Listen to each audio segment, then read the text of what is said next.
Hello and welcome. This is doctor आकृति और आप हैं मेरे साथ दीक्षांत आईएएस पे। चलिए भाई, सब लोग जल्दी से जुड़ जाइए ताकि आज की क्लास हम लोग शुरू कर सके। हम लोग 6th, 7th और 8th स्टैंडर्ड के एनसीईआरटी साइंस की पूरी कंप्लीट कर चुके हैं, राइट। सबसे पहले बायोलॉजी, फिर केमिस्ट्री और फिर फिजिक्स। अब हमारा क्या बचा है? 9th स्टैंडर्ड की एनसीईआरटी की भी हम केमिस्ट्री और बायोलॉजी कर चुके हैं। आज हम 9th स्टैंडर्ड की फिजिक्स करने वाले हैं। ओके, सो 9th स्टैंडर्ड की फिजिक्स शुरू कर रहे हैं और उसमें सबसे पहला चैप्टर फिजिक्स का और पूरी साइंस बुक का जो 8वां चैप्टर है, उस चैप्टर का नाम है मोशन यानी कि गति। मोशन के बारे कुछ चीजें मैंने आपको पहले भी बता रखी है ना। मोशन यानी गति के बारे कुछ चीजें हम लोगों ने पहले डिस्कस कर रखी हैं। मैंने आपको बता रखा था रेफरेंस पॉइंट के बारे।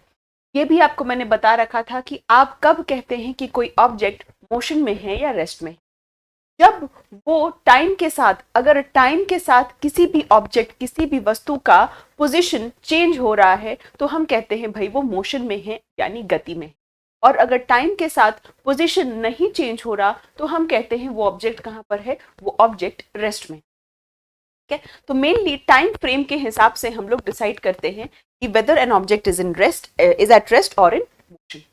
ठीक है, चलिए अब इसी को और इलैबोरेट करते हैं आगे। इस चैप्टर में हम कुछ चीजें पढ़ेंगे।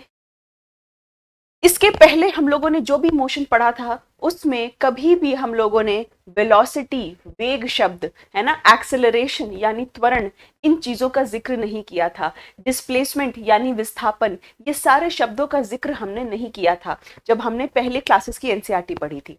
लेकिन 9th स्टैंडर्ड की एनसीईआरटी में आपको मोशन थोड़ा सा डिटेल में पढ़ाया गया है और इन चीजों के बारे बताया गया है। ठीक है, तो चलिए स्टार्ट करते हैं।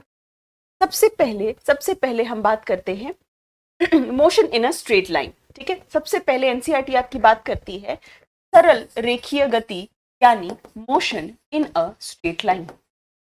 Motion in a straight line, सबसे पहले ये बात इसकी रेखीय गति के बारे। मान लीजिए कोई ऑब्जेक्ट यहां पर, ये ए पर है और ये दूसरी पोजीशन क्या कहलाई, दूसरी पोजीशन बी कहलाई।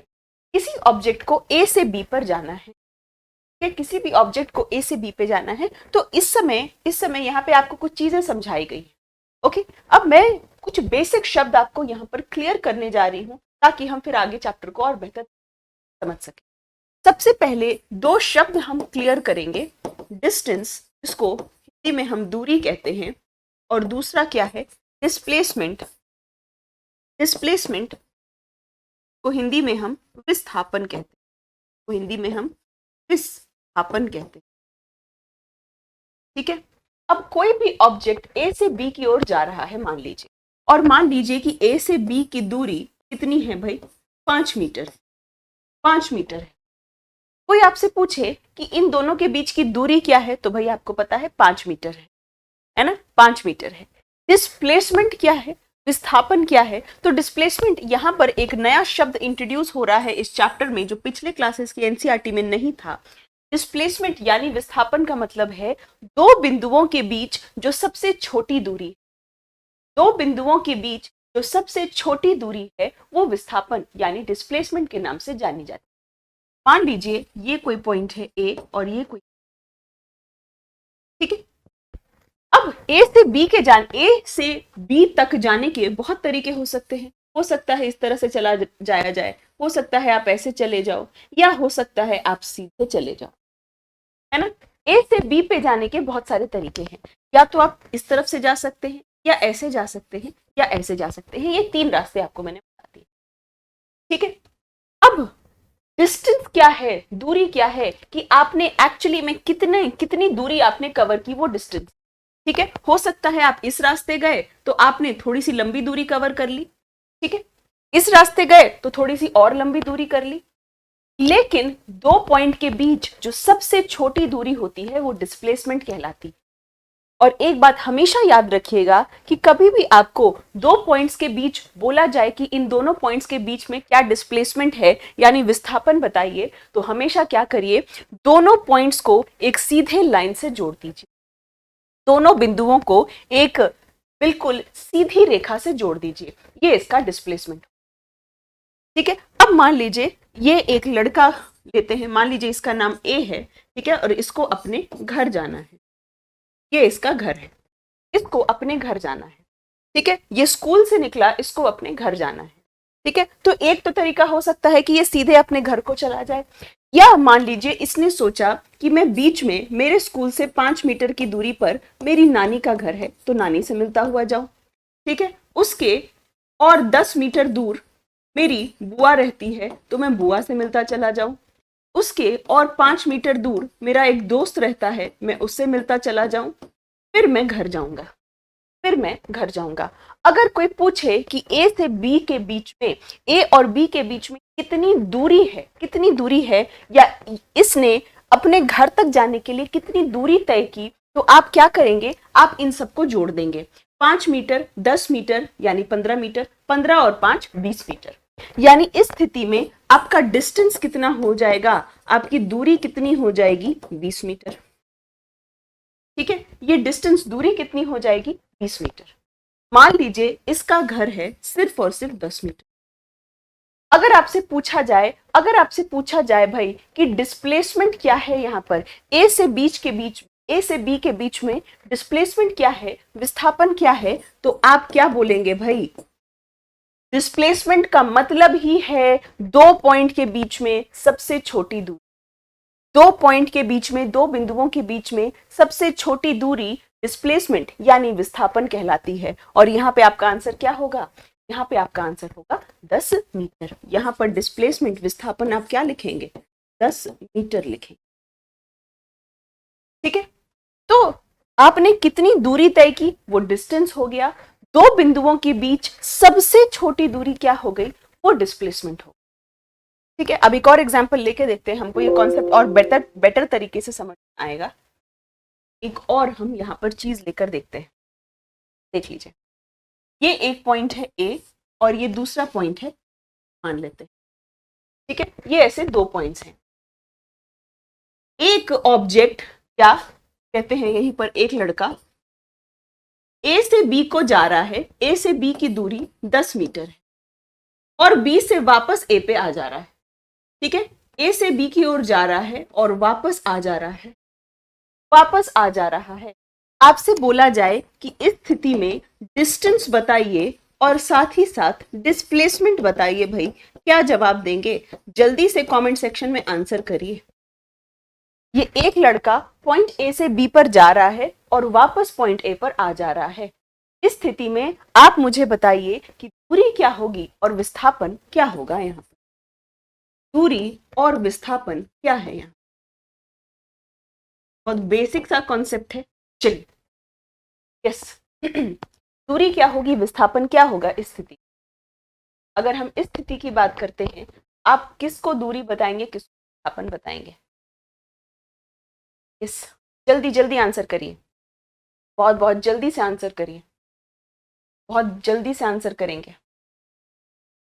चलिए, गौतम का आंसर सबसे पहले और बिल्कुल सटीक आ गया है, बिल्कुल सटीक आ गया है गौतम का आंसर। इसने दूरी कितनी तय की भाई, दूसरे पेन से लिखती हूँ आपको समझ में आएगा। 10 मीटर गया और 10 मीटर वापस आया, 10 मीटर गया और 10 मीटर वापस आया, तो दूरी कितनी हो जाएगी, 10 + 10, क्योंकि 10 जा रहा है और 10 ये वापस भी तो आ रहा है, दोनों साइड एरो बनी हुई है, 10 जा भी रहा है और वापस आ भी रहा है, तो 10 + 10 यानी 20। डिस्प्लेसमेंट, विस्थापन में कितना लिखूंगी भाई, विस्थापन में लिखूंगी 0, विस्थापन में लिखूंगी 0। क्यों, क्योंकि ये यहीं पर वापस आ जा रहा है ना। मैंने क्या बोला आपको, मैंने क्या लिखा, डिस्प्लेसमेंट 10 मीटर नहीं होगा सुधा, डिस्प्लेसमेंट 10 तब होता जब ये सिर्फ यहीं से यहीं पर रुक जाता। मैंने आपसे सवाल क्या पूछा कि ये 10 मीटर चला और फिर वहीं पर वापस आ गया, यहीं पर वापस आ गया ये, ठीक है। डिस्प्लेसमेंट जब भी आपसे पूछा जाए कि डिस्प्लेसमेंट विस्थापन क्या होगा, तो 2 पॉइंट के बीच में क्या करोगे, सीधी लाइन खींच दोगे। अरे भाई ये तो शुरू यही किया, वापस भी यहीं पर आ गया, वापस भी यहीं पर आ गया, तो डिस्प्लेसमेंट कितना हो जाएगा, 0 मीटर। 10 मीटर सुधा कुमारी, आपका आंसर तब सही होता जब मैं कहती ये बस ए से बी की ओर जा रहा है, पर मैंने सवाल ही आपको दे दिया, मैंने सवाल में ये स्पष्ट बात आपको कह दी कि ये ए से बी पे जा रहा है और बी से वापस ए पे आ रहा है। ठीक है, यस एग्जैक्टली। तो यहां पर आप एक चीज नोट करेंगे, बहुत ही कॉन्सेप्चुअल और इंपॉर्टेंट छोटी सी चीज है, लेकिन आप लोग इसमें गड़बड़ कर देते हैं, है ना, आप लोग इसमें गड़बड़ कर देते हैं। यहाँ पे स्टार मार्क करके एक पॉइंट जरूर नोट करिए कि डिस्टेंस कभी जीरो नहीं हो सकती, लेकिन डिस्प्लेसमेंट जीरो हो सकता है। यस, डिस्प्लेसमेंट कैन बी, तो विस्थापन शून्य हो सकता है, डिस्प्लेसमेंट कैन बी,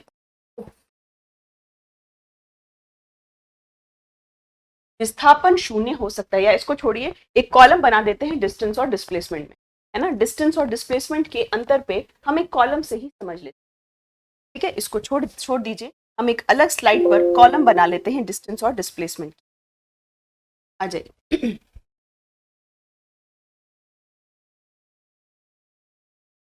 डिस्टेंस और डिस्प्लेसमेंट,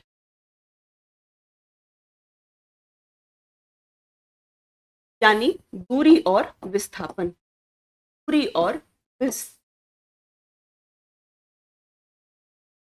ठीक है, दोनों की इकाई क्या है, दोनों की इकाई बिल्कुल सेम है, दोनों की यूनिट बिल्कुल सेम है, यानी मीटर। आप मीटर में इसको भी नापते हो, ऐसा यूनिट इसकी भी मीटर है, ऐसा यूनिट इसकी भी मीटर है। ठीक है, दोनों की ऐसा यूनिट जो है वो मीटर ही है, ये बात ध्यान रखें। पहली चीज ध्यान रखेंगे कि दूरी कभी शून्य नहीं होगी, कभी शून्य नहीं हो सकती, डिस्टेंस जीरो नहीं होगी, लेकिन विस्थापन शून्य हो सकता है। कब हो सकता है? विस्थापन शून्य हो सकता है जब कोई भी वस्तु अपने जहां से उसने शुरू किया वहीं पर वापस आ। When initial and final points are same, displacement can be zero. विस्थापन शून्य तब हो सकता है जब शुरुआती बिंदु और आखिरी बिंदु दोनों सेम हो। ठीक है, जब वस्तु आखिरी बिंदु आखिरी जब वस्तु की आखिरी एवं शुरुआती बिंदु एक हो, शुरुआती बिंदु एक हो।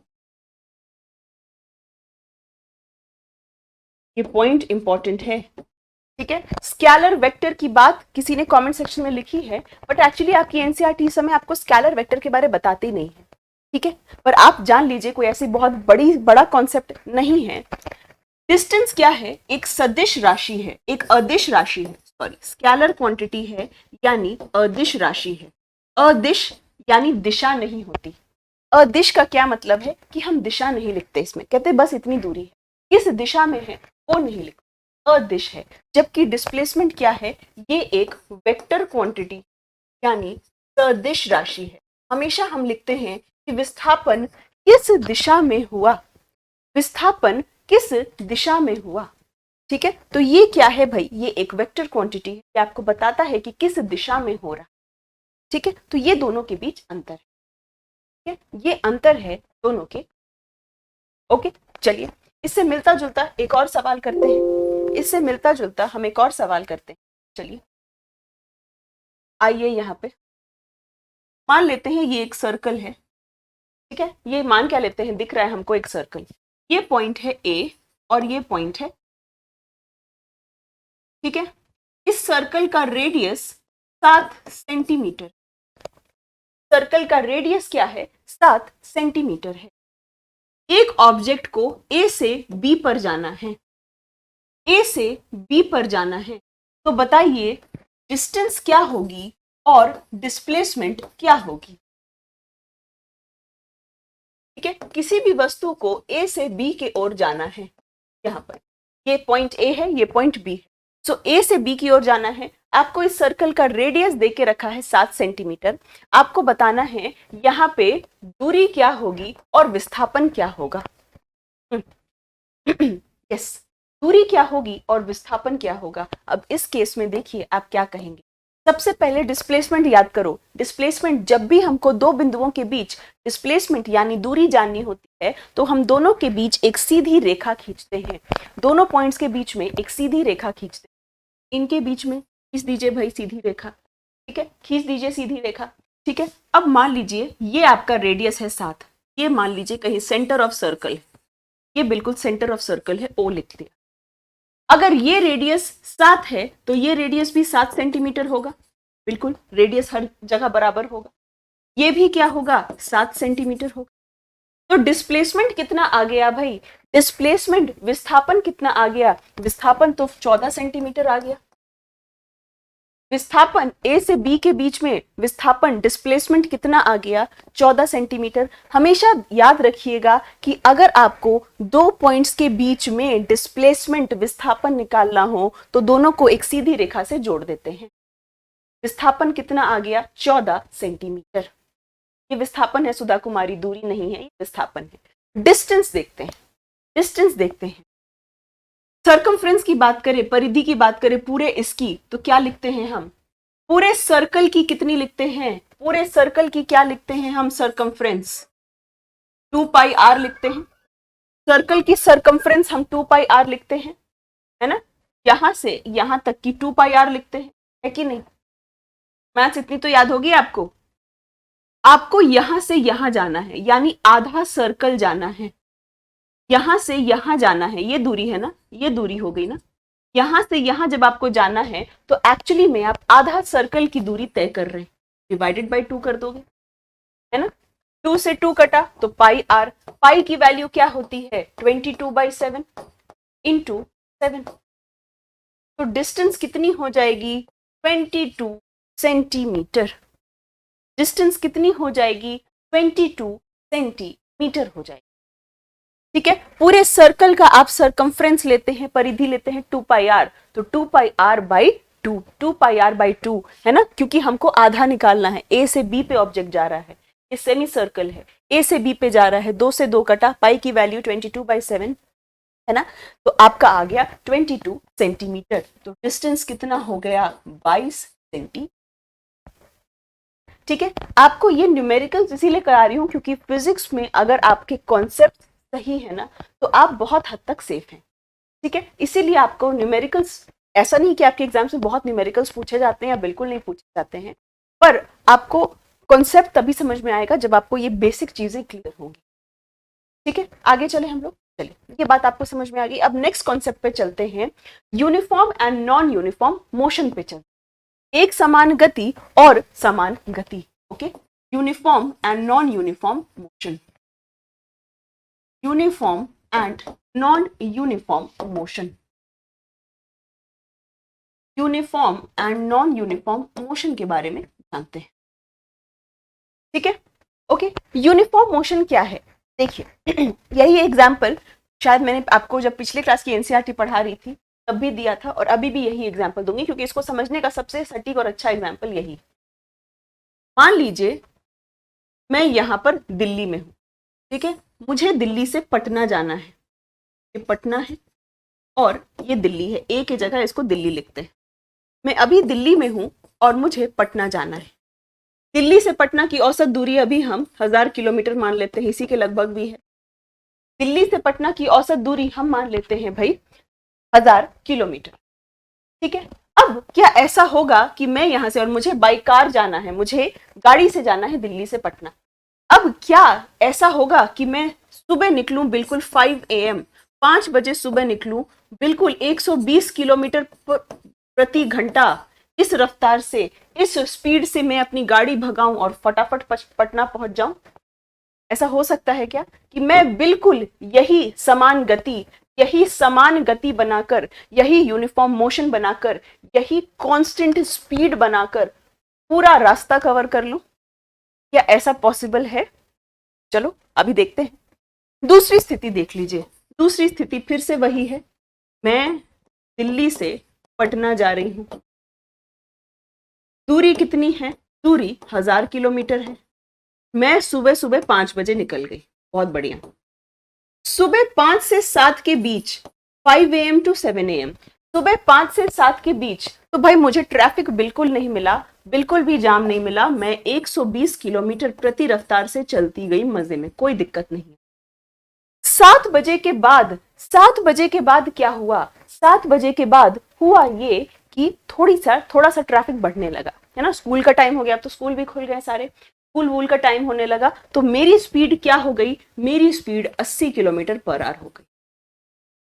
9 बजे फिर से ऑफिस का ट्रैफिक मिल गया, है ना, रास्ते में, अब मेरी स्पीड 40 हो गई, भाई बहुत ट्रैफिक मिल गया। इसके बाद दोपहर हुई, फिर मैंने स्पीड पकड़ी, फिर मैंने स्पीड कर ली 100 किलोमीटर पर आवर। क्या ये एक समान गति हो रही है, क्या ये एक समान गति हो रही है, क्या ये एक समान गति हो रही है, नहीं, ये एक समान गति नहीं हो रही, असलियत में यही है। ऐसा तो नहीं होगा ना कि मैं दिल्ली से पटना के लिए निकलूं और पूरे रास्ते जुई से 120 किलोमीटर प्रति आवर की स्पीड बना के चल पाऊं, ऐसा तो नहीं पॉसिबल है। ठीक है, तो ये है आपका यूनिफॉर्म मोशन, ये है नॉन यूनिफॉर्म मोशन। ठीक है, ये है असमान गति और ये है एक समान गति। असलियत में क्या होगा मेरे साथ, असलियत में क्या होगा, आप सब रोड ट्रिप्स पे गए हुए हैं, आप सब ने बाय रोड ट्रैवल किया है, असलियत में ये होता है हमारे साथ, है ना, असलियत में ये होता है हमारे। ठीक है, सो ये है नॉन यूनिफॉर्म मोशन, जब आपकी पूरी जर्नी में जो आपकी गति है वो एक समान नहीं रही, जब एक समान रही तो वो यूनिफॉर्म मोशन हो। ठीक है, तब वो क्या हो गया, यूनिफॉर्म मोशन हो गया। ठीक है, ओके, क्लियर। अब यहां पर आपको मैं आगे जाने से पहले ये चीजें बताना चाहूंगी। जैसे उस समय हमने डिस्टेंस और डिस्प्लेसमेंट पढ़ा था, वैसे ही हम अभी पढ़ लेते हैं थोड़ा सा स्पीड एंड वेलोसिटी, यानी गति और वेग, गति और वेग। ठीक है, गति और वेग पढ़ लेते हैं। अब स्पीड क्या है भाई, आपको अच्छी तरह से पता है, आपने कितनी दूरी तय की और आपको कितना समय लगा वो दूरी तय करने में, ये आपकी स्पीड है। आपने कितनी दूरी तय की और आपको कितना समय लगा उसको तय करने में, ये आपकी स्पीड है भाई, ये आपकी गति है। यूनिट क्या होती है इसकी, मीटर पर सेकेंड या किलोमीटर पर आवर, मीटर पर सेकेंड या किलोमीटर पर आवर। वेलोसिटी, वेग क्या है भाई, वेग है कि आपने कितना विस्थापन किया, डिस्प्लेसमेंट अपॉन टाइम, आपने कितना विस्थापन किया कितने समय में। ठीक है, डिस्प्लेसमेंट अपॉन टाइम, दोनों की यूनिट क्या हो गई, दोनों की यूनिट हो गई सेम, मीटर पर सेकेंड या किलोमीटर पर आवर। कल हमारी क्लास बिल्कुल बीच में ही बंद हो गई थी, नेट इश्यूज हो गए थे जिसके चला गया था और फिर वो आई थी। ओके, तो कल हमने जहां पर क्लास को एंड किया नहीं था, जहां पर क्लास एंड हो गई थी, आज की क्लास की शुरुआत करेंगे। ओके, चलिए भाई स्टार्ट करें आज की क्लास, स्टार्ट करें हम लोग, चलिए भाई करते हैं, आगे स्टार्ट करते हैं, जहां तक हम लोग बात करी थी आगे बात करते हैं। सो ये वाली बात हम लोग कर रहे थे कि स्पीड और वेलोसिटी क्या डिफरेंस है ना, जो डिफरेंस, जो अंतर डिस्टेंस और डिस्प्लेसमेंट, डिस्टेंस और डिस्प्लेसमेंट यानी कि आपकी दूरी और विस्थापन में जो अंतर था, उसी तरीके का कुछ अंतर हमको गति और वेग है। यहां तक की बात हम लोग कर रहे हैं। चलिए अब बात करते हैं कि कभी अगर आपको एवरेज वेलोसिटी निकालनी हो तो आप कैसे निकालोगे। ठीक है, तो उसके लिए आपको सीधे ये फॉर्मूला लगाना।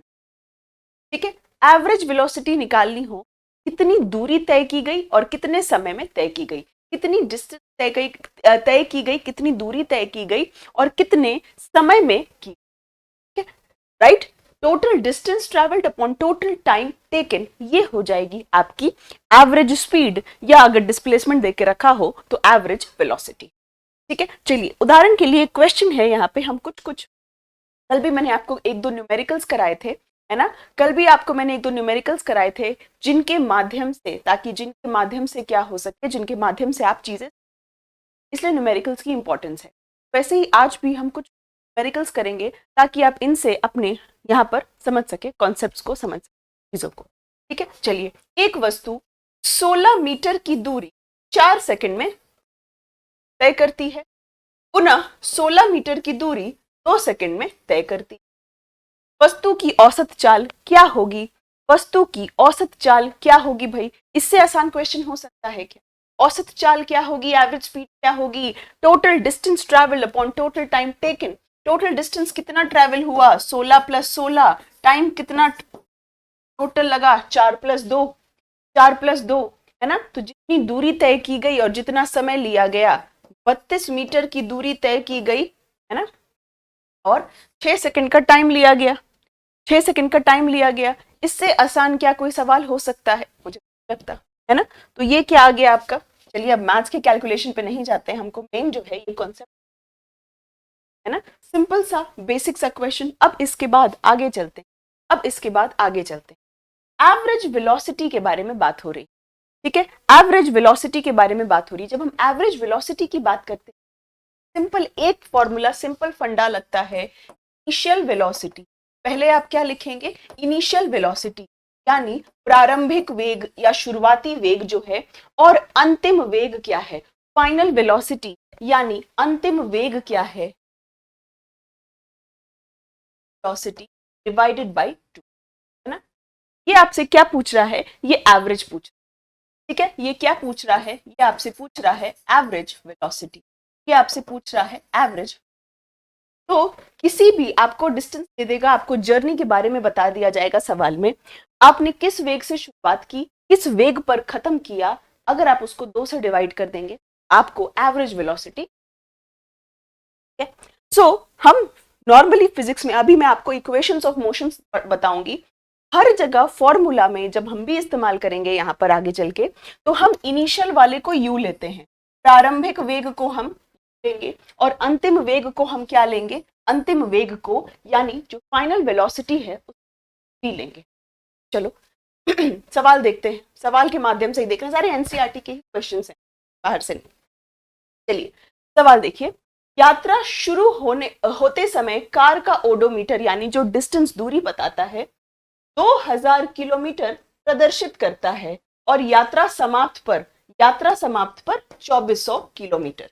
यानी जब आपने यात्रा शुरू की है तो ओडोमीटर, आप सबको पता है ओडोमीटर क्या मेजर करता है? डिस्टेंस नापता है, दूरी नापता है। यात्रा की शुरुआत में वो दिखा रहा है 2000 किलोमीटर, यात्रा के खत्म होने पे 2400 किलोमीटर। यदि इस यात्रा में 8 घंटे लगते हैं तो कार की औसत चाल को किलोमीटर पर आवर और मीटर पर सेकंड में बताइए, ठीक है, मीटर पर सेकंड। चलिए अब आपने देखा कि शुरू इससे किया, फाइनल ये हुआ, यानी कार ने कितनी दूरी तय की? कमेंट सेक्शन में लिखते रहिए भाई, ये तो बेसिक से सवाल है, कमेंट सेक्शन में इसके आंसर्स आते रहने चाहिए। बिल्कुल बेसिक सा ये सवाल है, शुरुआत इससे की, पहुंचा इतना, तो कितनी दूरी तय हुई? डिस्टेंस, हम दूरी क्या लिख सकते हैं भाई? दूरी 400 किलोमीटर हो गई कि नहीं? 400 किलोमीटर की दूरी है। समय कितना लगा? समय 8 घंटे लगे, समय 8 घंटे लगे। औसत चाल कितनी हो जाएगी? 400 बटे 8, 50 kilometre per hour, 50 kilometre per hour, है ना। और इसको 5 × 18 कर दीजिएगा तो मीटर पर सेकंड आ जाएगा, है ना। इसको क्या कर देंगे फिर हम? मीटर पर सेकंड में कन्वर्ट कर देंगे, ठीक है। तो बिल्कुल बेसिक सी, सिंपल सी बात हो गई। यहाँ पे कोई भी बहुत ज्यादा, कोई बहुत रॉकेट साइंस चीज नहीं है, ऐसी चीज कि आप कोई भी इसको सॉल्व कर सकते, है ना। मैं इसीलिए आपको दिखा दे रही हूँ क्योंकि हर कॉन्सेप्ट के बाद एनसीईआरटी में बहुत खूबसूरत तरीके से हर कॉन्सेप्ट के बाद क्या दिया गया है? हर कॉन्सेप्ट के बाद एक न्यूमेरिकल दिया गया है। जब आप न्यूमेरिकल सॉल्व करते हैं तो आपके कॉन्सेप्ट्स और ढंग से और बेहतर तरीके से क्या होते हैं?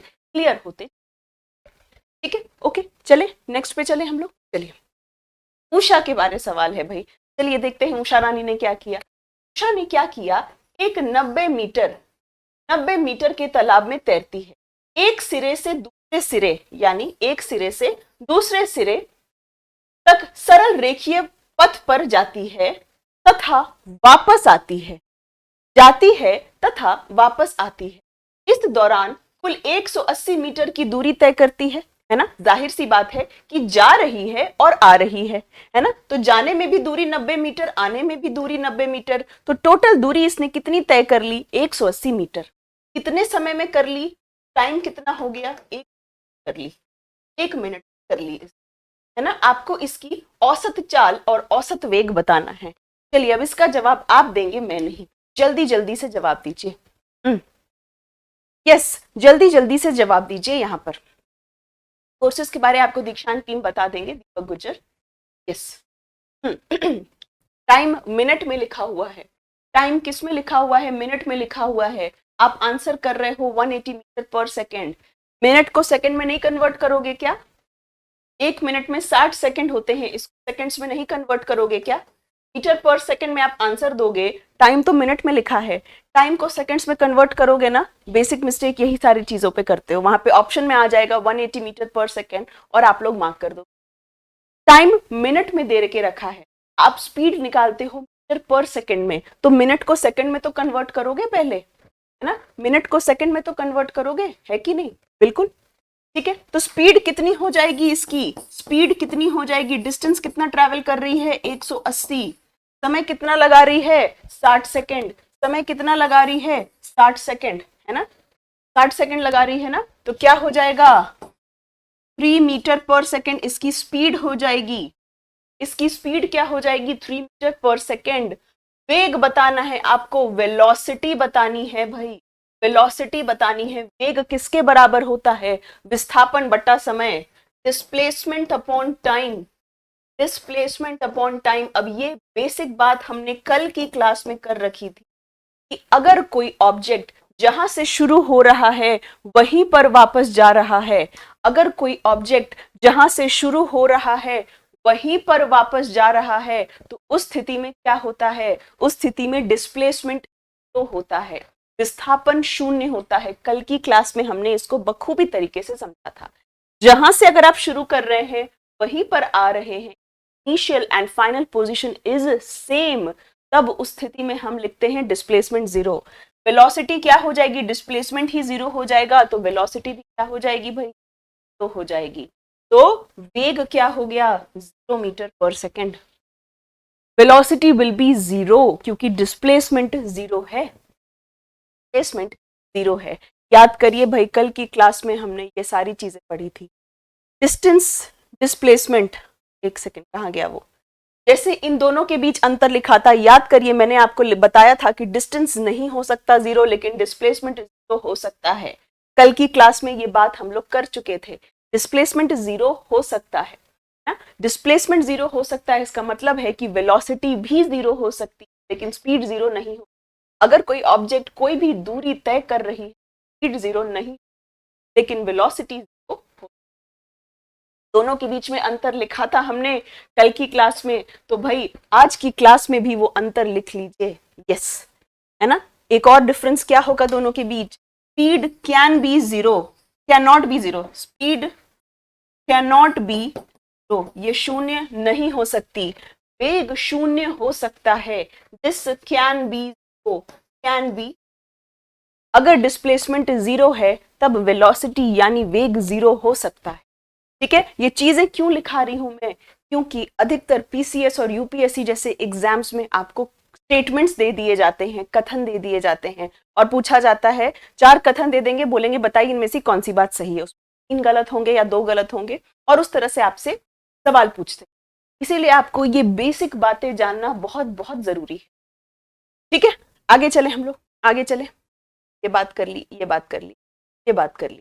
चलिए अब यहाँ पे सीधे एक्सेलरेशन पे आ गए हैं। अब पहले मैं आपको समझा दूं फिर इसकी बात करते हैं। ठीक है, अब यहाँ पर किसकी बात हो रही है, एक्सेलरेशन की बात हो रही। स्पीड समझ लिया, पहले डिस्टेंस समझा, डिस्प्लेसमेंट समझा, स्पीड समझा, वेलोसिटी समझा। अब हम समझेंगे एक्सेलरेशन यानी त्वरण, एक्सेलरेशन यानी त्वरण समझा। जब भी आप एक्सेलरेशन की बात करते हो, आप अपने बुक्स में डेफिनेशन देखिएगा, हर जगह क्या लिखा रहता है, rate of change of velocity, है ना। पहले इस डेफिनेशन को हम समझते हैं तोड़ तोड़ के। Rate of change of velocity, वेग के बदलने की दर, वेग किस दर से बदल रहा है यह उसका त्वरण कहलाता है, यह उसका त्वरण कहलाता है। चलिए अब इस डेफिनेशन को तोड़ते हैं पहले। जब भी रेट ऑफ लिखा हुआ रहे ना, दर लिखा रहे, रेट ऑफ लिखा रहे डेफिनेशन में, तो समझ जाइएगा डिवाइडेड बाय टाइम आएगा, यानी डिनोमिनेटर में समय तो आएगा ही। रेट ऑफ मतलब कितने समय में हो रहा है, कितने समय में हो रहा है। चेंज ऑफ वेलोसिटी यानी वेग का बदलना, यानी चेंज ऑफ वेलोसिटी कैसे निकालते हो, चेंज ऑफ वेलोसिटी आप कैसे निकालते हो। मान लीजिए पहले कोई ऑब्जेक्ट u स्पीड से चल रहा है, u वेलोसिटी से चल रहा है, u वेग से चल रहा है, ठीक है। इसके बाद दूसरा वही ऑब्जेक्ट, उसकी वेलोसिटी क्या हो गई, v हो गई। शुरुआत इस पे की, खत्म इस पे किया, तो इसकी चेंज कैसे निकालोगे, किसी भी चीज का चेंज कैसे निकालोगे, फाइनल माइनस इनिशियल। हमेशा चेंज हम कैसे निकालते हैं, फाइनल माइनस इनिशियल करके निकालते हैं, अंतिम वेग से शुरुआती वेग घटाकर। हमेशा चेंज ऑफ वेलोसिटी होता है फाइनल वेलोसिटी माइनस इनिशियल। बहुत बेसिक सी सिंपल बात है ये। तो एक्सेलरेशन क्या लिखेंगे, एक्चुअली त्वरण को हम क्या लिखेंगे, rate of change of velocity. जब भी रेट ऑफ लिखा रहे, जब भी रेट ऑफ लिखा रहे तो यहां पर टी नीचे आ जाएगा। रेट ऑफ यानी इतने समय में, चेंज ऑफ वेलोसिटी वेग के बदलना, वेग का बदलना, वेग का बदलना। तो जो आखिरी वेग है ना, जो खत्म हुआ अंतिम वेग है, अंतिम वेग माइनस इनिशियल वेग। सविता इसमें क्या समझ नहीं आया आपको बेटा, ये तो बेसिक सी बात है। चेंज ऑफ वेलोसिटी कैसे समझते हो, किसी चीज का चेंज कैसे निकालते हैं सविता। हम कहते हैं सविता बहुत बदल गई है, सविता का सिलेक्शन हो गया है एसडीएम पद पे, उसके बाद सविता बहुत बदल गई है, यानी सविता अभी कुछ हो गई है, अभी सविता में घमंड आ गया है, मान लीजिए, ठीक है। मान लीजिए अभी आप बदल गए हो, अभी आप में घमंड आ गया है, पहले आप में घमंड नहीं था, तो हम कहते हैं ये आपका बदलाव हो गया। अभी आप में घमंड आ गया एसडीएम के पद के बाद, पहले आप में घमंड नहीं था, ये आपका बदलाव है। तो वेग के बदलने की दर क्या है, मान लीजिए ये बॉल पहले u वेलोसिटी से चल रहा था, u वेग से चल रहा था, फिर इसकी वेलोसिटी v हो गई, फिर इसकी वेलोसिटी, इसकी वेग v हो गई। तो ये कितना बदला, चेंज ऑफ वेलोसिटी कितनी, वेग कितना बदला, तो वेग बदला फाइनल माइनस इनिशियल। वेग कितना बदला, फाइनल माइनस इनिशियल, बाद का वेग माइनस पहले का वेग। हम कहते हैं acceleration is rate of change of velocity, त्वरण के बदलने का दर, दर यानी कितने समय में बदला, है ना। सविता बदल गई लेकिन कितने समय में बदली, ठीक है सविता, अब क्लियर हुआ आपको। बदलना कितने समय में, बदलना तो है ही लेकिन कितने समय में बदल रहा है, वो उसका एक्सेलरेशन है, वो उसका त्वरण है, वो उसका त्वरण है। समझ में आई है बात अब सविता रानी।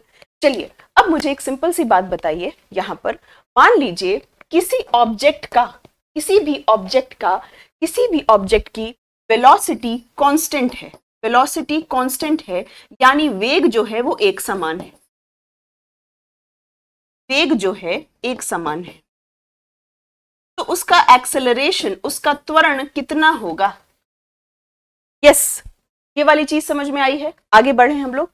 मुझे अच्छा, मैं अपने सवाल पे थी, अगर किसी भी ऑब्जेक्ट की वेलोसिटी कांस्टेंट है यानी वेग एक समान है, वेग एक समान है, तो उसका त्वरण कितना होगा, उसका त्वरण कितना होगा। जल्दी से इस सवाल का जवाब दीजिए, जल्दी से इस सवाल का जवाब दीजिए। यस, फटाफट से जवाब दीजिए, बहुत बहुत जल्दी से जवाब दीजिए मुझे। वेलोसिटी कांस्टेंट है, वेग क्या है, एक समान है। यस, क्या त्वरण होगा, क्या एक्सेलरेशन होगा। यस, एक्सेलरेशन 0 होगा। मैंने कहा वेलोसिटी कांस्टेंट है, वेग एक समान है, वेग एक समान है, इसका मतलब वेग बदल ही नहीं रहा, वेलोसिटी चेंज ही नहीं हो रही, है ना, वेलोसिटी चेंज ही नहीं होगी। v माइनस यू 0 हो जाएगा उस केस में, है ना। इस केस में क्या हो गया, v माइनस यू 0 हो गया, तो 0/t तो क्या हो जाएगा, 0 ही हो जाएगा ना। तो अगर किसी भी ऑब्जेक्ट की वेलोसिटी कांस्टेंट होती है तो उसका एक्सेलरेशन, त्वरण कितना होगा, 0 होगा, उसका त्वरण कितना होगा, 0। ठीक है, इसी तरह के बेसिक सवाल कई बार देखिए, यूपीएससी में इतने बेसिक सवाल नहीं आएंगे, ये आप कुछ कुछ पीसीएस वगैरह में भूले भटके एक्सपेक्ट कर सकते हो जब वो स्टेटमेंट्स दे देते हैं। यूपीएससी में इतना बेसिक सवाल नहीं पूछते, ठीक है। आपको इन कॉन्सेप्ट्स को अप्लाई करके हायर लेवल के सवाल पूछ सकते हैं। इतना basic concept, basic direct question UPSC में नहीं आएगा। किसी किसी पीसीएस एग्जाम्स में आप एक्सपेक्ट कर सकते हो। अगर आपने पेपर देखे होंगे अपने पीसीएस एग्जाम्स के, तो देखा होगा पीसीएस में जो आपकी साइंस आती है वो इस तरह की बेसिक आती है ना। तो इस तरह के बेसिक सवाल, बेसिक जो है वहां कथन लिख देंगे कि एक वस्तु जो है एक समान वेग से जा रही है, उसका त्वरण 0 होगा। तो वहां पे कंफ्यूज मत होने लगना कि अब क्या लिखें, ये बात सही है या गलत है, ठीक है। ओके, चलिए आगे चलते हैं। अब एक सवाल मैं आपको बताऊंगी, यहाँ एक सेकेंड, एक कॉन्सेप्ट मैं आपसे पूछ रही हूं। मान लीजिए यहां पे कोई ऑब्जेक्ट घूम रहा है, ये कोई ऑब्जेक्ट है, ये कोई वस्तु है ए, ठीक है। ये ए से बी पर आई, ये ए से क्या आई, बी पर आई, ए से पर आ रहा है। तो क्या इस स्थिति में कोई भी एक्सेलरेशन होगा, त्वरण होगा क्या इस स्थिति में कोई एक्सेलरेशन, त्वरण होगा क्या? ए से बी पे आ रही है, स्पीड कांस्टेंट है। एक और चीज ऐड कर ली, स्पीड कांस्टेंट है। मेरा सवाल क्या है, कोई भी वस्तु ए से बी पे आ रही है जिसकी स्पीड कांस्टेंट है, जिसकी गति समान है, क्या इसमें कोई त्वरण होगा?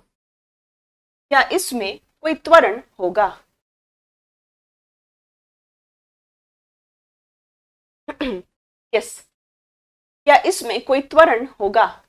चलो जल्दी से बताओ, कैसे होगा?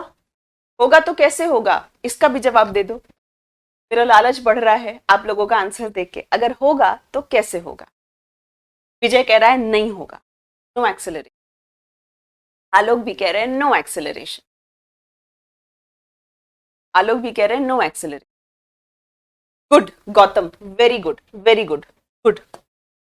देखिए मैंने आपसे सवाल क्या पूछा कि क्या यहाँ पे एक्सेलरेशन होगा कि नहीं, एक्सेलरेशन होगा या नहीं। अब देखो मेरी बात ध्यान से सुनो, एक्सेलरेशन का क्या मतलब है, त्वरण का क्या मतलब है? Rate of change of velocity, वेग बदलने की दर। वेग किस दर पे बदल रहा है? वेग, वेलोसिटी क्या होता है भाई? वेलोसिटी और स्पीड में क्या फर्क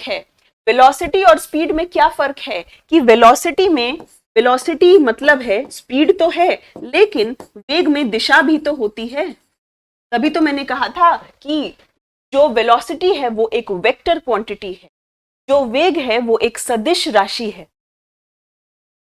अगर स्पीड बदलेगा तो वेलोसिटी बदल सकती है, अगर दिशा बदलेगी तो वेलोसिटी बदल सकती है। यहां पर हमने लिख दिया स्पीड कांस्टेंट है, यानी स्पीड नहीं बदल रही। स्पीड कांस्टेंट है मतलब स्पीड नहीं बदल रही, स्पीड तो नहीं बदलेगी यहां पे। लेकिन यहां पे आ जाओ, जब कोई ऑब्जेक्ट ए से बी पे आ रहा है तो पहले तो वो यहां दिशा ये है, फिर जब यहां आया तो उसकी दिशा ये, फिर यहां आया तो उसकी दिशा ये, फिर यहां आया तो इसकी दिशा ये। हर पॉइंट पे दिशा तो बदल रही है, हर पॉइंट पर, हर बिंदु पर दिशा तो बदल रही है ना। स्पीड कांस्टेंट है लेकिन डायरेक्शन तो बदल रहा है हर पॉइंट पर। अगर डायरेक्शन बदल रहा है, दिशा बदल रही है, तो कहीं ना कहीं वेग बदल रहा है। जब जब वेग बदलेगा, जब वेलोसिटी बदलेगी, तब एक्सेलरेशन आएगा, ठीक है। जब वेलोसिटी बदलेगी, जब वेग बदलेगा, तब त्वरण आएगा। तो जी हाँ, त्वरण होगा यहाँ पे।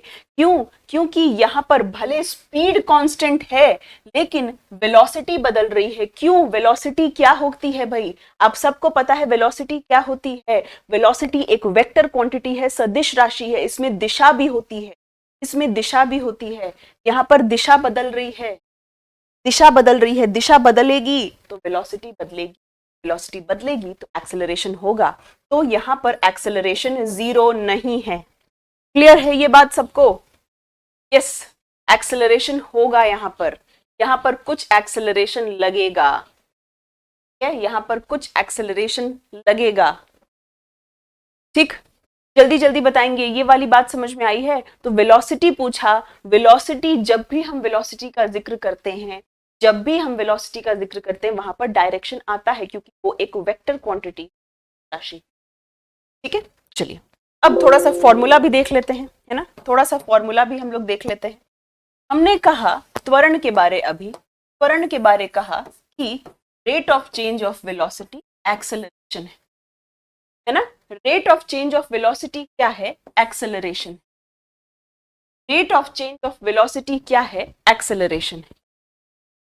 ठीक है, किस दर पर वेग बदल रहा है वो क्या है? उसका एक्सेलरेशन है, यानी त्वरण है। ठीक है, एक फॉर्मूला ये है, इसी फॉर्मूला को मैं ऐसे लिख सकती हूं, v minus u equal to a t, है ना। इसी फॉर्मूला को मैं लिख सकती हूँ v minus u equal to a t, या इसको मैं इस तरह से लिख सकती हूँ ना, v minus u equal to a t, या इसको लिख सकती हूँ v is equal to u plus a T,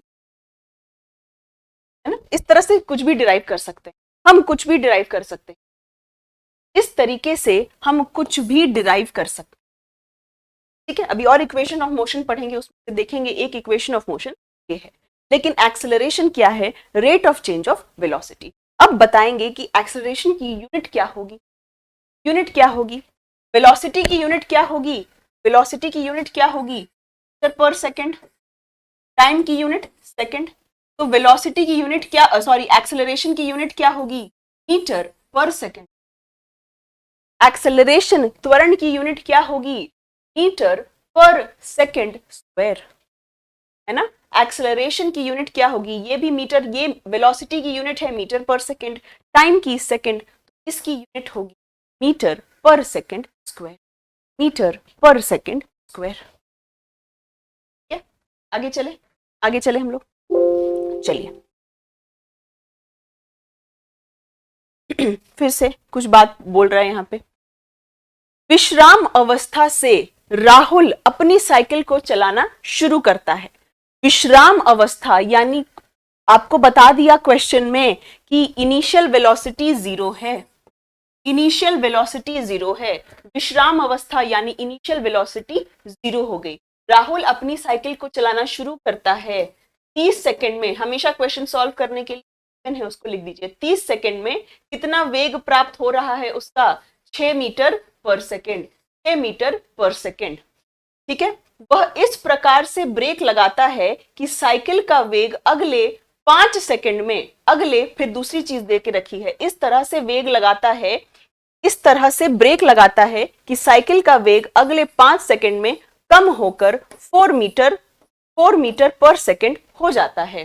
दोनों स्थितियों में साइकिल के त्वरण की गणना करें, दोनों स्थिति में क्या करें? साइकिल के त्वरण की गणना करें। चलो भाई शुरू हो जाओ, लिखना शुरू करिए। हमने आपको काफी चीजें बता रखी हैं, दोनों स्थिति में आपको बताना है एक्सेलरेशन।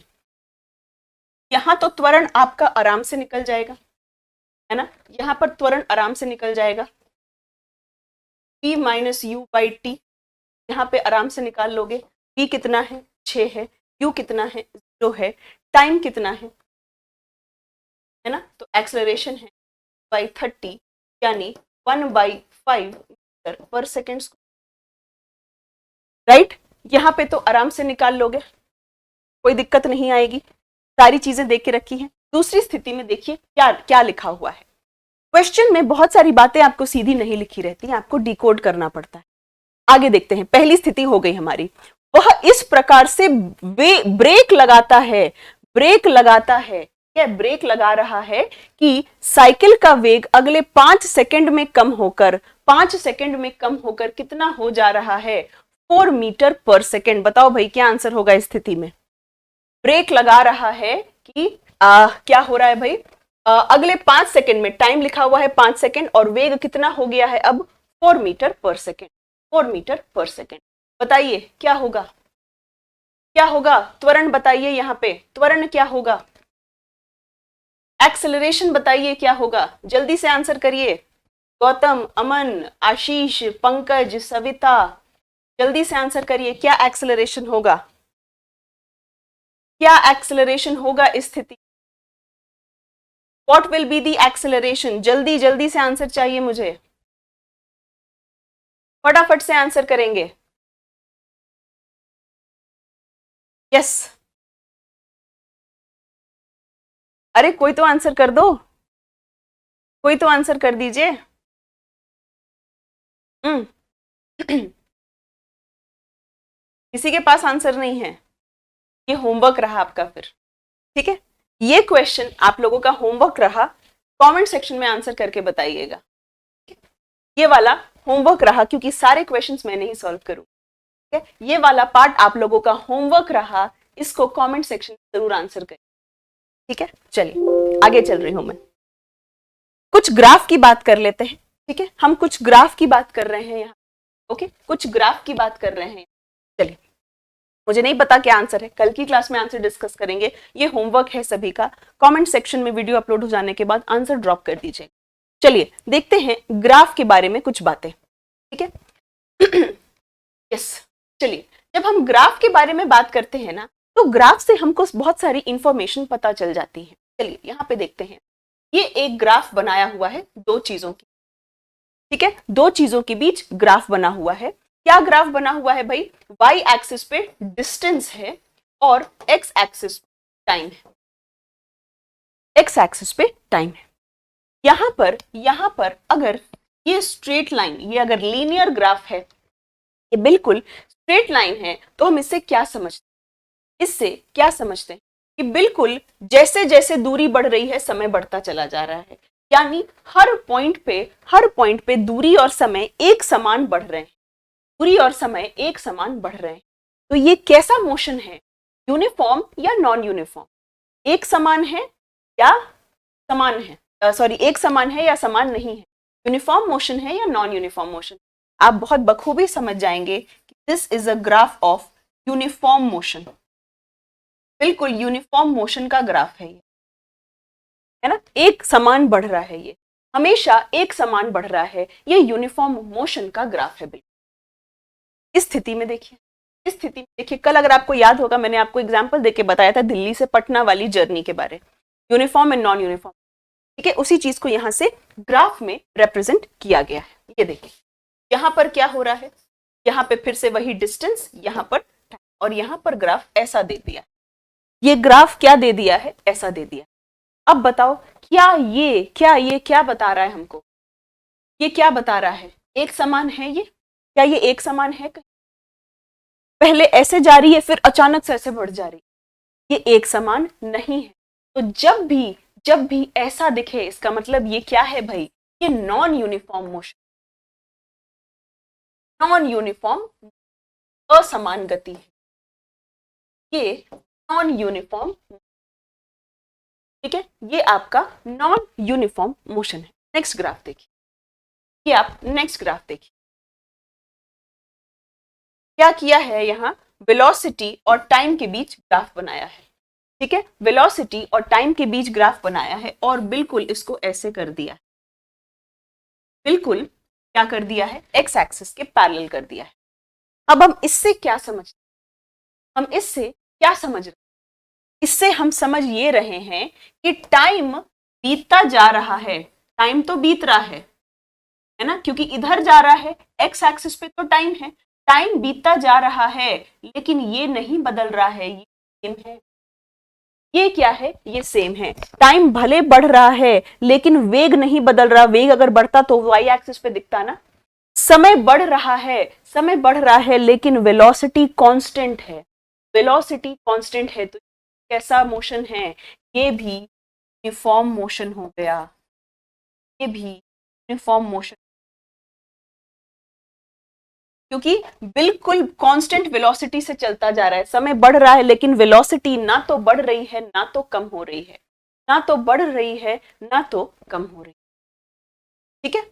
ओके, चलिए आगे चलते हैं, आगे चलते हैं। चलिए ये देखिए, ये देखिए क्या बता रहा है भाई? ये क्या बता रहा है? वेग और समय, वेग और समय क्या हो रहा है भाई? ये भी क्या हो रहा है? एक जैसे बढ़ रही, वेलोसिटी और टाइम, ये भी कैसा बढ़ रहा है? एक जैसा बढ़ रहा है। वेलोसिटी यहाँ पे क्या हो रही है? बढ़ रही है ना। वेलोसिटी आप देखिए, ये वेलोसिटी का आया इस, और ये इसका टाइम पे आया, यानी हर हर पॉइंट पे क्या हो रहा है, वेलोसिटी भी बढ़ रही है और टाइम भी बढ़ रहा है ना, वेलोसिटी भी बढ़ रही है, टाइम भी बढ़ रहा है। ये क्या हो गया, ये दिखा रहा है यूनिफॉर्म एक्सेलरेशन। वेलोसिटी बदल रही है, जब जब वेलोसिटी बदलेगी तब तब एक्सेलरेशन होगा, जब जब वेग बदलेगा तब तब त्वरण होगा। यहाँ वेग बदल रहा है ना, पहले वेग ये है, फिर ये है, फिर ये है, इस तरीके से वेग बदल रहा है, लेकिन वो कैसा बढ़ रहा है, टाइम के साथ बढ़ रहा है। तो देखिए, एक समान त्वरित गति, एक समान त्वरित गति, यूनिफॉर्म एक्सेलरेशन का ये ग्राफ है, यूनिफॉर्म एक्सेलरेशन का ग्राफ है। ठीक है, चलिए ये देखिए, ये क्या हो रहा है भाई, ये क्या हो रहा है, ऊपर नीचे ऊपर नीचे ऊपर नीचे, ये क्या हो रहा है, असमान त्वरित, नॉन यूनिफॉर्म एक्सेलरेशन, है ना, ये घट रहा है इस तरीके से। ये भी क्या है, ये नॉन यूनिफॉर्म एक्सेलरेशन है ना, नॉन यूनिफॉर्म एक्सेलरेशन। यूनिफॉर्म का मतलब एक जैसा, बिल्कुल एक जैसा। यहां पर अगर आप देखिए, कभी भी अगर इस तरीके की लाइन बनती है तो हमको पता है कि ये बढ़ रहा है, उसी दर पर ये भी बढ़ रहा है ना। कहीं भी आप ग्राफ में ये वाला लाइन लेंगे, इसका y एक्सिस प्लॉट करिए, इसका x एक्सिस प्लॉट करिए, ये जितना बढ़ रहा है उतना ही ये भी बढ़ रहा है। तो हम इसको कहते हैं यूनिफॉर्म है, ये एक समान, है ना। ये ग्राफ वगैरह तो बेसिक 8th 9th में आप लोगों ने पढ़ा ही होगा, ये वही उसी ग्राफ के बारे में बात है, ये कोई अलग से फिजिक्स ग्राफ नहीं बता रही है आप, है ना। ये बेसिक ग्राफ और ये सारी चीजें तो 7th 8th में पढ़ते ही आ रहे हैं, इसी की बात हो रही है। ठीक है, फर्क क्या है आपको देखना है भाई कि वैल्यूज क्या देके रखी है, वैल्यूज क्या देके रखी है ना, किस तरह से देके रखा है। अगर वेलोसिटी और टाइम ग्राफ है, अगर वेलोसिटी और टाइम ग्राफ है तो जाहिर सी बात है ये बात एक्सेलरेशन की, त्वरण की हो रही है, त्वरण की हो रही है। डिस्टेंस और टाइम ग्राफ है, जाहिर सी बात है वहां पर स्पीड की बात हो जाएगी। चलिए अब आइए गति के समीकरण, equations of motion, equations of motion पर आइए। ठीक है, तो जब हम इक्वेशंस ऑफ मोशन की बात करते हैं तो वहां पे हमको तीन इक्वेशंस ऑफ मोशन याद रखने हैं, तीन समीकरण हैं, तीन इक्वेशंस हैं जो हमको याद रखने हैं। कौन कौन से, पहला v is equal to u plus a t, ठीक है, जो हमने निकाला था v minus u by t. ठीक है, दूसरा क्या होगा, s is equal to u t plus half a t square. तीसरा क्या है, v square minus u square equal to 2as। अब आप सोच रहे होंगे कि भाई मैम ने इसमें क्या क्या लिख दिया है ना, क्या क्या चीजें लिख दी हैं। चलो देखो, v मतलब क्या है, v मतलब क्या है, फाइनल वेलोसिटी, u मतलब क्या है, इनिशियल शुरुआती वेग जो है, प्रारंभिक वेग और अंतिम वेग। ठीक है, इसको लिख देते हैं, प्रारंभिक प्रारंभिक वेग, और ये वाला क्या है आपका अंतिम आपका। ठीक है, t का मतलब क्या है, टाइम, a का मतलब क्या है, एक्सेलरेशन यानी त्वरण, s क्या है, s भाई, s का मतलब है डिस्टेंस यानी दूर, s का मतलब क्या है, डिस्टेंस यानी दूर। ठीक है, s का मतलब क्या है, डिस्टेंस यानी। ठीक है, यस आशीष, एक बार आपको पीसीएस में, हाल फिलहाल तो नहीं, टाइम हो गया है हुए, बट पीसीएस में डायरेक्ट पूछ दिया गया है, 4 इक्वेशन देखिए, कौन सा मोशन ऑफ, कौन सा इक्वेशन ऑफ मोशन। ठीक है, सो ये तीन फॉर्मूले प्लीज याद रखिए। अब कैसे कैसे कहां पर करना है, अभी हम जब क्वेश्चंस प्रैक्टिस करेंगे तो आपको समझ में आ जाएगा कब किस फॉर्मूले को लगाना है ना, कब किस फॉर्मूले को लगाना है। ये तीन इक्वेशन ऑफ मोशन बिल्कुल याद रखिए, v is equal to u plus a t, s is equal to u t plus half a t square, और तीसरा क्या है, v square minus u square is equal to s. ठीक है, ये चीजें आपने लिखी। अब देखते हैं क्वेश्चन को, अब फिलहाल क्वेश्चन को चलिए। एक रेलगाड़ी विश्राम अवस्था से चलना प्रारंभ करती है, कैसे चलना प्रारंभ किया है उसने, विश्राम अवस्था, यानी u इज इक्वल टू 0 है। हमेशा क्या करना है, चीजों को आपको देख लेना है कि क्या बात लिखी हुई है। 5 मिनट में, यानी टाइम लिखा हुआ है 5 मिनट। वेलोसिटी बाद में कितनी, 72 kilometre per hour, 72 kilometre per hour का वेग प्राप्त कर लेती है। ठीक है, मान ले, ठीक है, वेलोसिटी नहीं दी है, ये दिया हुआ है आपका एक्सेलरेशन दे के रखा है। ठीक है, मान ले कि त्वरण एक समान है, मान ले कि ओहो क्या कह रही हूं मैं, मान ले कि त्वरण एक समान है। ठीक है, यानी क्या है, एक्सेलरेशन यूनिफॉर्म है। परिकलन कीजिए कि त्वरण इस वेग की गति को प्राप्त करने के लिए रेलगाड़ी द्वारा तय की गई दूरी क्या है। क्या, तो पहले में आपको एक्सेलरेशन निकालना है। यू दिया है, टी दिया है, वी दिया है, आपको क्या निकालना है, एक्सेलरेशन निकालना है।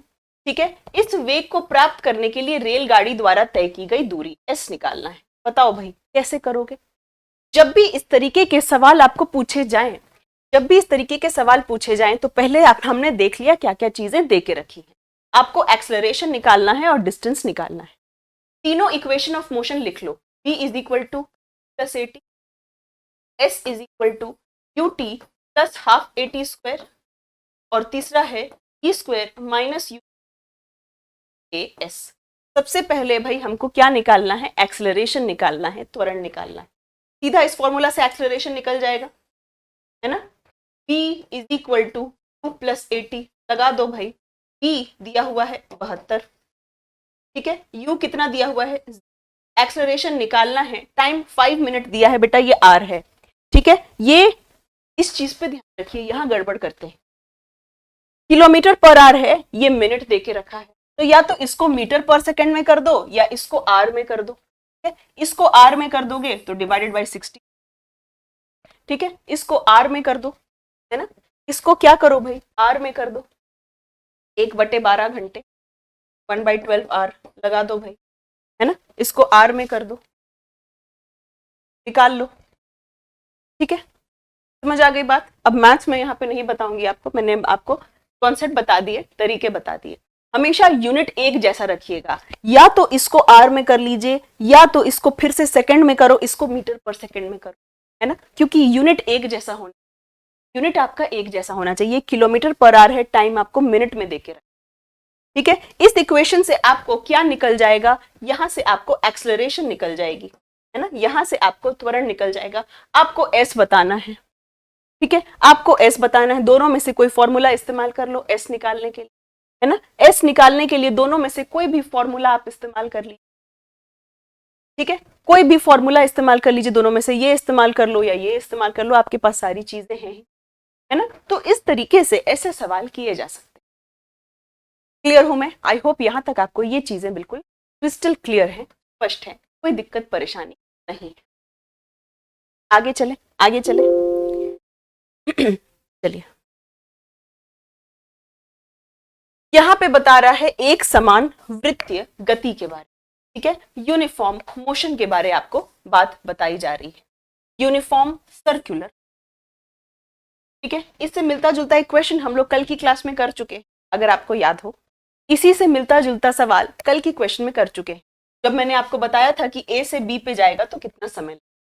ठीक है, तो यहीं पर यहां बताया जा रहा है कि अगर आपको यहां पर स्पीड बतानी हो, यहां पर स्पीड बतानी हो, स्पीड मतलब डिस्टेंस अपॉन टाइम, स्पीड का मतलब है डिस्टेंस अपॉन टाइम। ठीक है, स्पीड का मतलब डिस्टेंस अपॉन टाइम। ठीक है, डिस्टेंस कितना तय हुआ, 2 pi are, circumference 2 pi are है, और समय कितना, तो एक्चुअली ये वाला इसी से मिलता जुलता सवाल हम लोग कल की क्लास में कर चुके हैं। रिकैप करा दूं आपको थोड़ा सा, है ना, कल की क्लास में इसी से बिल्कुल हूबहू मिलता जुलता हम लोग सवाल कल की क्लास में कर चुके हैं, याद होगा आपको, 2 पाई आर बाई टी वाला क्वेश्चन पूरी हमने देखा था। हमने इस क्वेश्चन में कैलकुलेट किया था कि किसी ऑब्जेक्ट को ए से बी पर जाना है तो वो कितना डिस्टेंस कवर करेगा, वो कितना डिस्टेंस कवर करेगा, वो कितनी दूरी तय करेगा। जहां में हमने बात की थी कि ये पूरी सर्कमफ्रेंस है, क्या हो गया, ये पूरी सर्कमफ्रेंस 2 पाई आर है, तो आधी सर्कमफ्रेंस ये सेमी सर्कल कवर कर रहा है, तो 2 पाई आर बाई क्या हो गया 2। ठीक है, अब यहां पे मान लीजिए आपको डिस्टेंस मिल गया, अगर मैं आपको टाइम दे दूं, यहां मैं आपको टाइम दे दूं और आपको बताऊं कि स्पीड निकालनी है, तो नहीं निकाल लोगे क्या, कि speed is equal to distance by time, आराम से निकाल लोगे, है ना, कोई दिक्कत तो नहीं आएगी निकालने में। चलिए फिर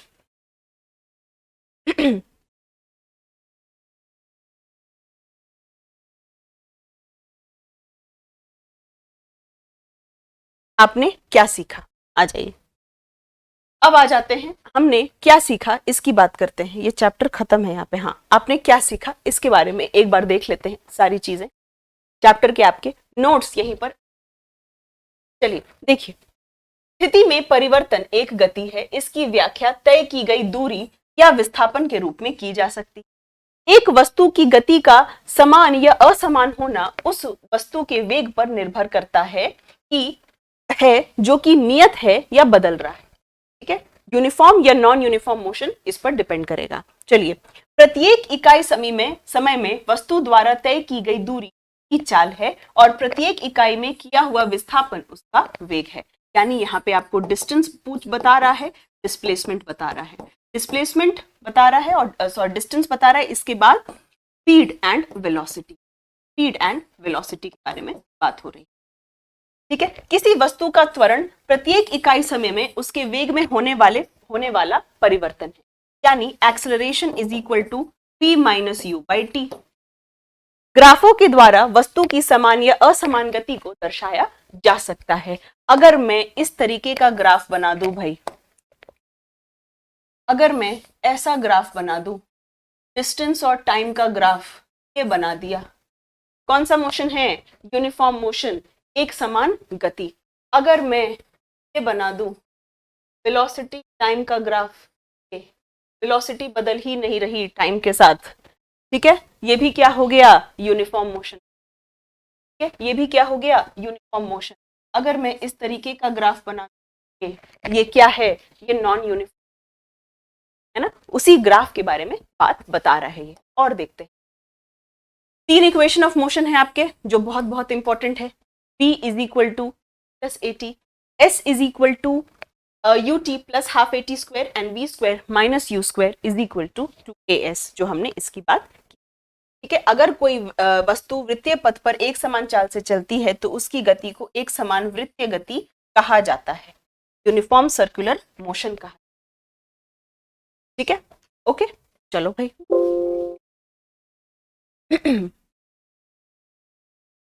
आ जाए नेक्स्ट चैप्टर पे। आ जाए। नेक्स्ट चैप्टर क्या है हमारा? बल तथा गति के नियम, force and laws of motion. Okay, next chapter आपकी फिजिक्स का है, force and laws of motion, बल तथा गति के नियम, इसके बारे में बात कर रहे हैं। तो एनसीईआरटी का नेक्स्ट चैप्टर फिजिक्स का 9th स्टैंडर्ड का है आपका force and laws of motion. चलिए थोड़ा सा आज की क्लास में हम फोर्स के बारे पहले रिकैप कर लेते हैं, है ना, फिर लॉज ऑफ मोशन की तरफ। फोर्स के बारे, बल के बारे आपको क्या क्या चीजें याद है तो हमने पिछले क्लासेस से पढ़ी थी। जब मैंने आपको एग्जांपल दिया था कि मेरा कोई दोस्त है वहां पर खड़ा, मैंने उसको क्या की? फुटबॉल मारी। ठीक है, जब मैं उसको फुटबॉल मार रही हूं तो मैं अपने पैर से कोई फोर्स लगा रही हूं। पहले वो बॉल रेस्ट पे थी, मैंने उसको लात मारी तो वो बॉल मोशन में आ गई। यानी पहली चीज, फोर्स यानी बल क्या करता है? किसी भी ऑब्जेक्ट को रेस्ट से मोशन ला सकता है ना। मेरा दोस्त जो खड़ा है उसको बॉल रोकनी है अपने पैर से, तो वो इधर खड़ा है, वो अपना इधर पैर लगाकर बॉल को रोकेगा। बॉल को रोकने के लिए वो क्या करेगा? इधर से अपना पैर लगाकर कुछ फोर्स लगाएगा। यानी इस स्थिति में मेरे दोस्त ने क्या किया? एक ऑब्जेक्ट जो मोशन में है उसको रेस्ट में ले आया। तो फोर्स दूसरा काम क्या करता है? किसी भी ऑब्जेक्ट को मोशन से रेस्ट पे भी ला सकता है। तीसरी चीज, मैंने, ताकि मेरा दोस्त ना जीते, मैंने फुटबॉल को दूसरी दिशा में फेंक दिया, दूसरी जगह पे फोर्स लगा दिया, दूसरी डायरेक्शन में फोर्स लगा दिया।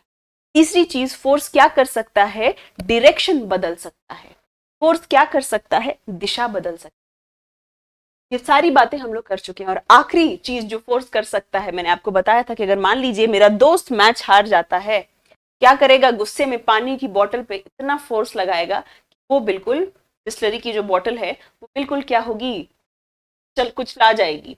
यानी हम कह सकते हैं फोर्स किसी भी चीज का डायमेंशन यानी आकार भी बदल सकता है ना। डायमेंशन यानी आकार भी बदल सकता है। ठीक है, सो फोर्स, बल 4 चीजें कर सकता है। पहली चीज, रेस्ट से मोशन पे ला सकता है ऑब्जेक्ट को। दूसरी चीज, मोशन से रेस्ट पे ला सकता है। तीसरी चीज दिशा बदल सकता है। चौथी चीज क्या है भाई, चौथी चीज है कि डायमेंशन में चेंज आ सकता है, आकार में बदलाव आ सकता है। चारों चीजें फोर्स कर सकते हैं।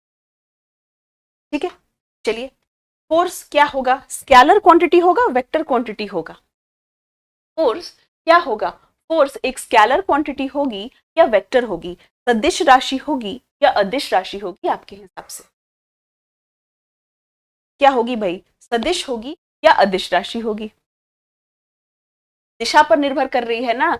जब मैं मान लीजिए कि आपका कोई भाई या बहन, आपका कोई भाई या बहन साइकिल चला रहा है और आप उसको रोकना चाहते हैं, आप उसको रोकना चाहते हैं, तो आप कैसे फोर्स लगाएंगे, उसको और आगे खींच दोगे या उसकी साइकिल को पीछे खींचना चाहोगे? क्या करोगे, जाहिर सी बात है आपको उसको रोकना है तो उसकी साइकिल को आप पीछे खींचो, आप उसकी साइकिल को पीछे खींचो, है ना। तो क्या हो रहा है, आप पीछे खींच रहे हो, दिशा इंपॉर्टेंट है यहाँ पे। तो yes, force is a vector quantity. जो बल है वो एक सदिश राशि है, बल जो है वो एक सदिश राशि है। Force is a vector quantity. Very very important. Unit क्या है भाई इसकी, न्यूटन है। न्यूटन कैसे आई हम समझेंगे इसी चैप्टर में। ठीक है, न्यूटन कैसे आई हम इसी चैप्टर में। ठीक है, वो जो सेकंड लॉ ऑफ मोशन है। ठीक है, तो फोर्स क्या है भाई, पहली चीज जो हमने यहां पर जानी है क्या है, फोर्स क्या है, सदिश राशि यानी वेक्टर क्वांटिटी। यूनिट क्या है इसकी, क्या है, यूनिट न्यूटन है। ऐसा यूनिट क्या है इसका, न्यूटन है। न्यूटन क्या है, कैसे है, न्यूटन को और किस तरीके से लिख सकते चैप्टर में जानेंगे, Newton second law of motion में ही हम। ठीक है, क्या है, न्यूटन है। आपने बहुत बार फोर्स का ये वाला फॉर्मूला पढ़ा, फोर्स का ये वाला फॉर्मूला आप लोगों ने बहुत बार पढ़ा हो। ये फॉर्मूला कैसे आया ये भी हम इसी चैप्टर में। ठीक है, ये वाला फॉर्मूला अभी मैं नहीं लिख, अभी इसको मैं होल्ड पे डाल रही हूँ, बस आपको बता रही हूँ कि आपने अक्सर, आप इसी फॉर्मूले से वाकिफ है ना, हम लोग इसी फॉर्मूले से बचपन से वाकिफ हैं। ये फॉर्मूला कहाँ से आया, क्यों आया, ये पढ़ेंगे न्यूटन्स के सेकेंड लॉ ऑफ मोशन। ठीक है, ओके, चले आगे बेसिक सी बात के बाद। चलिए फिर हम थोड़ी सी और रिफ्रेश कर लेते हैं भाई कि फोर्स दो तरीके का हो सकता है, contact force and non contact force, संपर्क बल और असंपर्क बल। संपर्क बल कब लगता है, जब दो वस्तुएं संपर्क में होती। देखिए फोर्स के लिए हमेशा हमेशा याद रखिएगा कि फोर्स के लिए ना, फोर्स लगने के लिए, कभी भी बल लगने के लिए हमेशा दो वस्तुओं के बीच किसी भी तरह का इंटरेक्शन होना जरूरी, दो वस्तुओं के लगता है वो। ठीक है, अब ये जरूरी नहीं है कि वो दोनों कांटेक्ट में हो, भी लग सकता है, लेकिन दो वस्तु होनी चाहिए, दो वस्तुओं के बीच कांटेक्ट, संपर्क होना चाहिए। सॉरी, दो वस्तुओं के बीच इंटरेक्शन होना चाहिए, कांटेक्ट होना जरूरी नहीं, किसी भी तरह से इंटरेक्शन। तो फोर्स दो तरीके के हो सकते हैं, contact force and non contact force, यानी संपर्क बल और असंपर्क बल। संपर्क बल कहने का क्या मतलब है, जब दो वस्तुएं संपर्क में हो एक दूसरे, जब टू ऑब्जेक्ट्स एक दूसरे के साथ कांटेक्ट में हो, तो वैसे फोर्स को हम कहते हैं कांटेक्ट फोर्सेस।